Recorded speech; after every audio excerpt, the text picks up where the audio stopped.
지난주에는 우리가 육체의 건강에 대해서 말씀을 나누었습니다. 육신의 건강을 좌우하는 요소가 5가지 정도가 있다고 말씀드렸죠. 그 5가지가 음식, 환경, 그리고 운동 또는 노동, 그리고 휴식, 스트레스, 그 5가지 정도로 말씀드렸습니다. 그리고 그 중에 특별히 우리가 음식에 대해서 말씀을 나누었습니다. 하나님께서는 우리 육신의 건강을 위해서 아무거나 먹지 말고 가려서 먹으라 하는 말씀을 우리가 살펴봤죠. 오늘도 지난주에 있어서 건강에 대해서 말씀을 드리려고 합니다. 지난주는 육신의 건강 중에 음식을 함께 나눴다면 오늘은 영혼의 건강을 위한 음식, 영혼의 양식, 성경 말씀에 대해서 함께 나누려고 합니다. 우리 영혼은 육신의 성장과 비슷해서 성장하기도 하고 또 병이 들기도 합니다. 건강한 나이로 말씀을 잘 먹어야 신앙이 성장합니다. 목사는 성도들이 말씀을 잘 먹도록 최선을 다해서 요리해야 합니다. 영양가 있는 말씀, 또 맛있는 말씀으로 요리해서 성도들에게 보이려고 노력하는 목사가 더 좋은 목회자겠죠. 병이 든 사람은 음식을 잘 먹지 못하는 것처럼 영적인 병에 걸린 사람도 영의 양식을 잘 먹지를 못합니다. 먹어도 소화를 시키지 못하여 힘들어하는 사람도 있습니다. 이런 사람은 신앙이 잘 성장하지 못합니다. 결국 신앙의 성장은 교회에 다닌 횟수에 비례하지 않고 말씀을 얼마나 잘 먹고 소화해내느냐에 달려 있습니다. 말씀을 잘 먹기 위해서는 일단 그 말씀을 대하는 태도가 중요합니다. 이 말씀이 나의 신앙을 성장케 한다는 믿음으로 받아 먹어야 합니다. 우리가 약을 먹더라도 이 약이 내 병을 고쳐줄 것이라 이런 믿음을 가지고 먹는 사람은 그 약의 효과를 톡톡히 보지만 이거 혹시 먹다가 죽는 거 아니야? 이런 의심을 가지고 먹게 되면 별 효과를 볼 수가 없습니다. 그 심리학과 의학 용어 중에 플라시보 효과라는 말이 있습니다. 약을 먹으면서 치료에 전혀 도움이 되지 않는 가짜 약인데도 그냥 밀가루를 한약처럼 뭉쳐서 줬는데도 이게 내 몸에 좋을 거야 하고 믿음을 가지고 먹으면 치료의 효과가 나타난다는 겁니다. 그게 이런 플라시보 효과라는 것이죠. 비타민 약을 주면서 이 약은 틀림없이 당신의 병을 완전히 낫게 할 것입니다 라고 의사가 이렇게 좀 거짓말을 보태서 줬는데 받아 먹고는 실제로 병이 낫는 것을 말하는 겁니다. 물론 그 반대도 있습니다. 그거는 이제 노시보 효과라고 그렇게 하죠. 의심하면서 먹게 되면은 별로 효과를 보지 못하는 것입니다. 신앙에 있어서 이런 현상은 두드러지게 나타납니다. 이유는 우리 신앙은 심리적인 것을 뛰어넘어서 믿음으로 받아 먹을 때 거기에 하나님의 성령이 함께 하시기 때문입니다. 우리 대한민국 사람들은 씨를 굉장히 중요시합니다. 대체로 이제 남자를 따르죠. 남자의 씨가 중요하다는 겁니다. 여러분 조선시대에 몇 대 독자다, 3대 독자, 5대 독자 이렇게 했던 것도 다 씨를 중요시 여기기 때문에 생긴 말들입니다. 좋은 씨를 가지게 되면 결국 좋은 결과를 낳게 된다 그렇게 생각하는 것이죠. 그런데 성경은 씨도 중요하지만 씨보다 더 중요한 것이 밭이라고 합니다. 밭. 그래서 예수님은 천국에 대한 비유를 말씀하시면서 우리 마음의 밭을 4가지 종류로 말씀을 하셨습니다. 그 말씀의 씨앗이 떨어지는데 길가밭, 돌짝밭, 가시떨기밭, 그리고 좋은 밭 이게 떨어지는데 말씀의 씨를 잘 받아들이는 옥토와 같은 그런 마음 밭을 갖고 있을 때 30배, 60배, 100배의 결실을 할 수 있다고 말씀을 하셨습니다. 그래서 예수님께서 말씀하신 거 보면 씨도 중요하지만 씨보다 더 중요한 것이 그 말씀을 씨를 받아들이는 밭이 중요하다는 겁니다. 밭이. 믿음으로 말씀을 받는 사람에게는 그 말씀의 맛이 달라집니다. 말씀을 자주 받아 먹고 싶은 마음이 생겨납니다. 오늘 우리가 읽은 로마서 10장 17절 말씀을 같이 읽어보겠습니다. 로마서 10장 17절 말씀 같이 볼까요? 시작. 그러므로 믿음은 들음에서 나오며 들음은 그리스도의 말씀으로 말미암아 됩니다. 여러분들이 믿음이 어떻게 생겼는가 한번 쭉 생각해 보십시오. 어렸을 때부터 교회 다녔든지 간에 내가 어떻게 신앙생활을 가졌는 것을 추적을 해보면 누군가가 나에게 뭔가를 전해줬어요. 그걸 듣고 믿게 된 겁니다. 그 뭔가를 들었는데 그게 뭔가니까 쭉 따라올라가면 말씀이라는 것이죠. 말씀을 들음으로 우리에게 믿음이 생겼다는 것입니다. 그래서 이제 여기 우리 읽은 말씀 저 앞부분에 보면은 그 믿음을 갖게 된 것은 말씀 때문인데 말씀은 어디서 나오냐? 전하는 사람이 있어야 된다는 겁니다. 그래서 전하는 사람이 귀하다고 복되다고 그렇게 말씀하고 있죠. 그래서 믿음이 있을 때 말씀을 듣고 싶고 또 그 말씀을 들으면서 믿음이 또 더 크게 성장하는 것입니다. 말씀을 듣는 것은 우리는 그냥 듣는 것 한 가지로만 하는데 영어로 하자면은 히어링이 있고 리스닝이 있어요. 들어보셨죠? 히어링은 그냥 들려오는 걸 말합니다. 가만히 있는데도 음악이 들려오는 거, 이런 걸 히어링이라고 그래요. 그런데 여기서 말씀을 듣는다 할 때는 귀를 쫑긋 세우고 가슴으로 받아들이는 것입니다. 영어로 하자면은 리스닝에 가깝습니다. 이렇게 말씀을 받을 때 순종하고 싶은 마음도 생깁니다. 순종한다, obedient라는 말 자체가 듣다라고 하는 라틴어 아우디레, 오디오가 거기서 다 나온 거죠. 듣는다. 하나님의 말씀을 잘 듣고 순종하면 신앙은 자연히 성장할 수밖에 없습니다. 중세의 로마 가톨릭은 교회당, 예배당, 성당을 웅장하고 화려하게 지었습니다. 유럽을 지금 가보면 중세에 지은 그런 많은 건물들이 아직도 남아있고 지금은 거의 관광지가 되었습니다.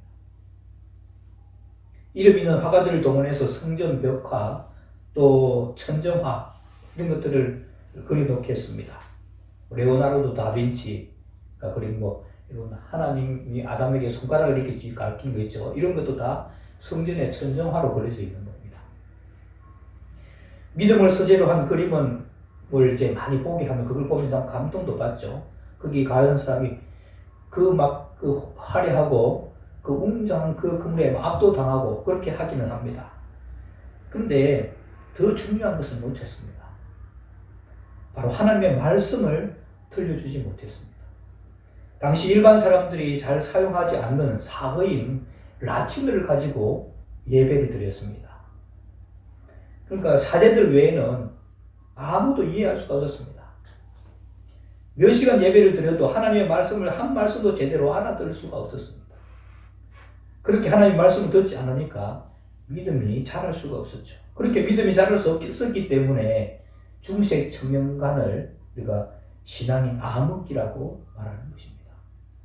하나님의 말씀이 없으니 교황의 말이 하나님의 말씀으로 포장하기 이르렀고 드디어 교황 무엇을? 교황은 아무 흠이 없다.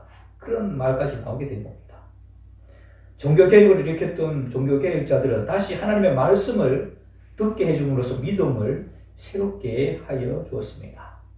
이런 종교개혁자 마르틴 루터는 라틴어로 된 사어로 돼서 보통 사람들은 잘 읽을 줄도 모르는 그 라틴어로 된 성경을 자기 나라인 독일어로 번역을 했습니다. 그리고 그때 마침 인쇄술이 발달하면서 독일어로 번역한 성경을 온 나라에 퍼뜨리게 된 겁니다. 그러니까 읽기 쉬운 독일어로 이 진리의 말씀을 접한 사람들이 그 어두워진 시야가 확 빨라져서 종교개혁에 더 힘을 보태게 된 것입니다. 성경 말씀의 빛이 어두운 종교 암흑기를 몰아내게 된 것이죠. 그리고 말씀을 들을 때 듣고 싶은 얘기만 들으려 하기보다는 꼭 들어야 하는 말씀을 들으려고 하는 자세가 중요합니다. 좋은 약은 입에 쓰듯이 하나님의 말씀을 들을 때 때로는 듣기 싫을 때도 있습니다. 어떨 때는 자존심이 상할 때도 있습니다.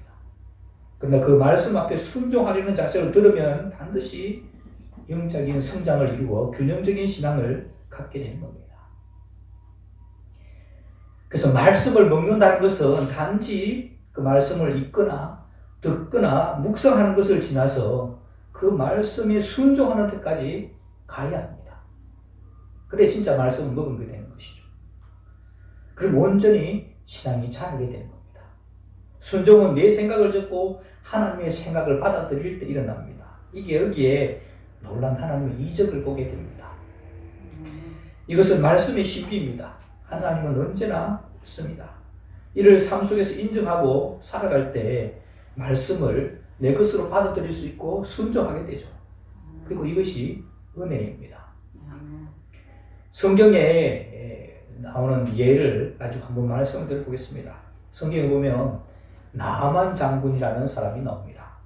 이 아람 나라 군대 장관으로 있었던 사람인데 성경에 보면은 큰 용사지만은 나병 환자더라 그렇게 기록을 하고 있습니다. 아주 큰 장군이었는데 나병에 걸린 것이죠. 당시 아람 나라는 이스라엘보다 더 강한 나라여서 이스라엘을 뻔질나게 쳐들어와서 약탈을 해갔습니다. 한 번은 이 나만 장군도 이스라엘을 치러 왔다가 아주 귀여운 여자아이가 하나 있어서 자기 아내, 자기 부인에게 선물로, 몸종을 선물로 준 겁니다. 그러니까 뭐 그 당시에 노예도 있고 했었으니까 이제 노예로 팔려가게 된 거죠. 그래서 이제 이 노예로 있던 그 어린 이제 소녀가 혼잣말로 이야기를 합니다. 참 안 됐네. 우리 주인 어른이 저 사마리아에 계신 하나님의 사람 앞에 계셨더라면은 병이 나을 텐데. 그 이야기를 누가 들은 거니까 나만 장군의 부인이 들었습니다. 너 금방 뭐라고 말했냐? 아니에요. 아니 이게 뭐라고 하냐? 빨리 말해봐. 그 있잖아요. 그 이스라엘 사마리아에 가면은요 하나님의 사람이라는 선지자분이 계셔요. 엘리사라는 분인데 그분은 어떤 병이든지 다 고쳐요. 틀림없이 주인 어른의 나병도 고쳐주실 거예요. 병든 사람은 무슨 말인지 다 듣죠. 이 말이 곧 자기 남편 이 나아만 장군에게 들어가게 되고 나아만 장군이 알게 되니까 그 이야기가 아람 나라 왕에게까지 전해지게 된 겁니다. 그러니까 이 아람 나라 왕이 자기 신하가 자기 장군이 나병에 걸렸으니까 이걸 치료해야 되잖아요. 그래서 아예 손수 편지를 쓴 겁니다. 아람 나라 왕이 지난번에 쳐들어간 거는 미안하오. 나의 신하가 나병에 들었는데 내 신하를 보내줄 테니까 나병을 고쳐주시오 하고 편지를 쓴 겁니다. 이 편지를 받은 이스라엘 나라 왕이 여호람 왕이에요. 편지를 받아보니까 막 기가 차죠. 내가 사람을 살고 죽이게 하는 하나님이냐? 내가 어떻게 나병을 고칠 수 있느냐? 이 나병을 자기 신하 나병을 고쳐달라고 하면 이것은 내가 저 신하의 나병을 못 고치면은 이걸 핑계 삼고 구실로 삼아서 명분을 삼아서 전쟁을 일으키려고 한 것이다 하면서 막 길길 뛰는 겁니다. 그 소식을 누가 들었어요? 하나님의 사람 엘리사가 들은 겁니다. 그래서 사람을 보내가지고 그 사람 나한테 보내세요. 이스라엘에 하나님의 선지자가 있는 줄 알게 해줄 겁니다. 그래서 나아만과 그의 군사들이 엘리사가 있는 집으로 이제 찾아옵니다. 그러니까 집 문 앞에 딱 섰을 때 엘리사가 내다보지도 않고 자기 심부름 시켜가지고 저기 가서 저 요단강에 7번 물을 씻으라 그래라. 그러니까 나아만 장군이 열받았죠. 내가 그래도 난데 뭐가 어쩌고째 내 생각에는 그래도 자기가 나와가지고 인사도 하고 뭐 자기가 섬기는 하나님의 이름이라든지 뭐 신도 이름 부르고 그리고 안수기도 하고 뭐 이렇게 뭐 특별한 세레모니를 해서 자기를 고쳐줄 줄 알았는데 뭐? 저 똥물 같은 요단강에 목욕하라고? 우리 다메섹에 가면은 아바나 바르발 같은 이스라엘 강보다 훨씬 좋은 강들 얼마나 많으냐. 목욕하려면 거기 가서 목욕하지. 나 가자 쌍 하고 막 화가 나서 가려고 하는 겁니다. 그랬더니 옆에 부하들이 말리죠. 아이고 내 아버지요. 병이 나으려고 누가 병 나으려고 선지자가 그보다 더한 것이라도 시키면 병 낫기 위해서는 해야 될 거 아닙니까? 아이고 씻어서 깨끗하게 하라는데 그걸 왜 못합니까? 날로 덥고 한데 목욕하고 가시죠. 들어보니 또 틀린 말도 아니거든요. 군인들은 좀 단순한 데가 있잖아요. 그래서 요단강 물에 가서 하나님의 선지자가 시키는 대로 갑옷도 벗고 이렇게 해서 여러분 이제 씻으려면 딱 드럼으로 드러나야 되죠. 그렇게 해서 물속에 담기는데 한 번, 두 번, 세 번, 네 번, 다섯 번, 여섯 번 뭐 안 바뀌잖아. 마지막 일곱 번째 딱 잠기는데 이 성경 표현에 의하면은 살이 어린아이 살과 같이 됐다는 겁니다. 그러자 이 나아만이 군사를 다 거느리고 다시 엘리사를 찾아갑니다. 그러면서 말하기를 내가 이제 이스라엘 외에는 온 천하에 신이 없는 줄 알겠습니다. 병이 혹시라도 나으면은 내가 드리려고 예물을 가져왔으니까 이 예물을 받아주십시오 하고 예물을 드립니다. 근데 하나님의 사람 엘리사는 한사코 거절하죠. 나는 받을 수가 없습니다.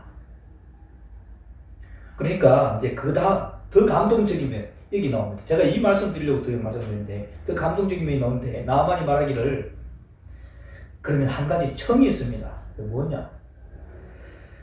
제가 여기 있는 이 흙을 두어 푸대 퍼가서 가도 되겠습니까? 그거 뭐 하려고? 이 흙을 내가 사는 곳에 가서 뿌리고는 거기 위에서 여호와 하나님께만 제사 드리고 절대로 다른 신에게는 제사 드리지 않겠습니다. 그래 엘리사가 들으니 굿 아이디어 그렇게 하라고. 그리고 또 한 가지 이야기를 드릴 게 있습니다. 그건 또 뭡니까?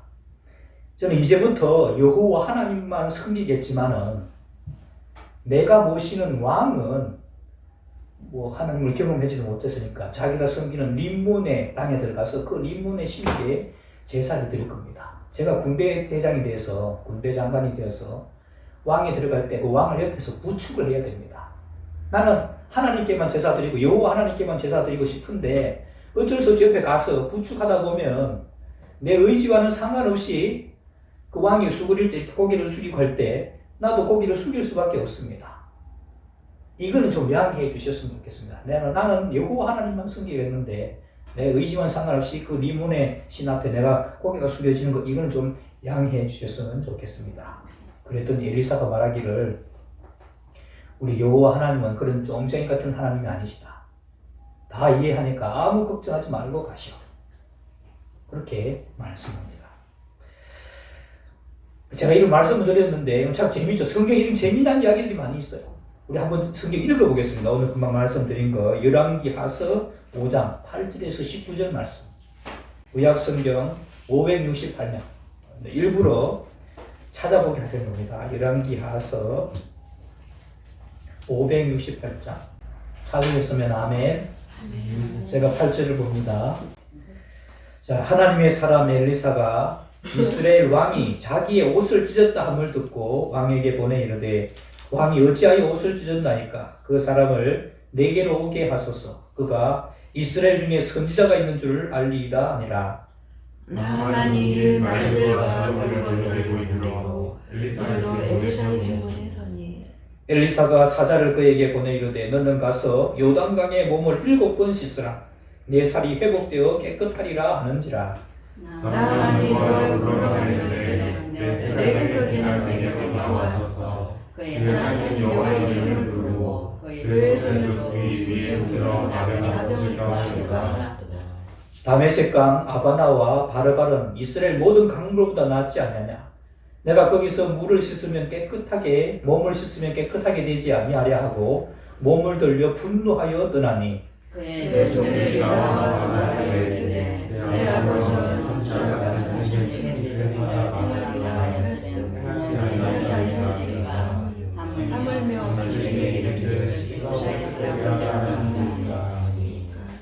나아만이 이에 내려가서 하나님의 사람의 말대로 요단강에 7번 몸을 잠그니 그의 살이 어린아이 살같이 회복되어 깨끗하게 되었더라. 나만이 모두 군대와 함께 하나님의 사람에게로 와서 그 앞에서 이르되 내가 이스라엘에게 온전히 성령을 전하였다. 청하건대 당신에게서 예물을 받으소서. 이르되 내가 숨기는 여호와께서 살아계심을 두고 맹세하노니 내가 그 앞에서 받지 아니하리라 하였더라. 나아만이 받으라고 강건하되 그가 거절하니라. 나만이 이르되 너는 청하건대 너의 사실을 당신에게 주소서. 이제부터는 종이 당신과 나는 생자를 여호와의 당신을 기리지 아니하고 다만 여호와의 기도하리이다.